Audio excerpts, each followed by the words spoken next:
ఖడ్గం cinema release అయ్యాక శ్రీకాంత్ మీద దాడి చేసింది ఎవరు?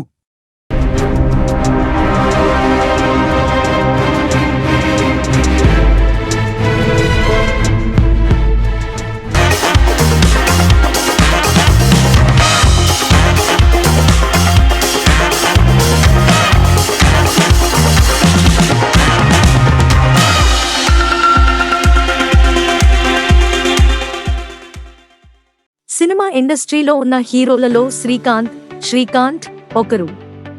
ఈయన అప్పట్లో మంచి సినిమాలు తీసి ఆయనకంటూ ఒక మంచి గుర్తింపును సంపాదించుకున్నారు. ఇక ఇప్పుడు హీరోగా ఆయనకి మార్కెట్ లేకపోవడంతో సినిమాల్లో క్యారెక్టర్ ఆర్టిస్ట్ గా గానీ విలన్ గా గానీ నటిస్తూ మంచి పేరు సంపాదించుకుంటున్నాడు. అయితే ఈయన ఒకప్పుడు చేసిన సినిమాల్లో చాలా సినిమాలు రిలీజ్ అయితే ఫ్యామిలీ మొత్తం థియేటర్ కి వచ్చి సినిమాలు చూసేవారు. అలాగే ఇంట్లో టీవీలో అయినా కూడా సినిమాలు వస్తే తప్పకుండా ఫ్యామిలీ ఆడియన్స్ మొత్తం ఆ సినిమాను చూసేవారు.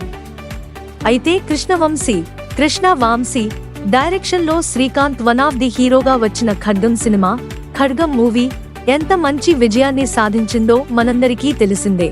ఈ సినిమా రిలీజ్ అయిన తర్వాత ఈ సినిమాలో కొన్ని సీన్లు కొంత అభ్యంతరంగా ఉన్నాయని కొంతమంది కృష్ణవంశీ గాని హీరో శ్రీకాంత్ కి గాని ఫోన్ చేసి చంపేస్తామని బెదిరించడం చేశారంట. దానివల్ల డైరెక్టర్ కృష్ణవంశీ కొద్ది రోజులు అండర్ గ్రౌండ్ కి వెళ్లిపోయాడు. కానీ శ్రీకాంత్ మాత్రం తన షూటింగ్ లో బిజీగా ఉంటూ గడిపాడు. అయితే ఇదే క్రమంలో తన మీద దాడి చేయడానికి కూడా కొంతమంది ప్రయత్నం చేశారంట. ఇక దాంతో లాభం లేదు అనుకున్న శ్రీకాంత్ రిలాక్స్ అవ్వడం కోసం వీకెండ్స్ లో క్రికెట్ ఆడడానికి వెళ్లినప్పుడు కూడా తన జేబులో రివాల్వర్ పెట్టుకుని వెళ్లి క్రికెట్ ఆడేవారట. దాంతో ఆయన కొద్ది రోజుల పాటు అలాగే తిరిగినట్టుగా తెలుస్తుంది.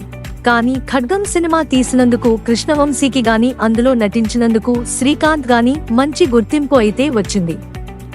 ముఖ్యంగా శ్రీకాంత్ అందులో ఒక సీరియస్ పోలీస్ ఆఫీసర్ క్యారెక్టర్ లో నటించి మెప్పించడం గ్రేట్ అనే చెప్పాలి.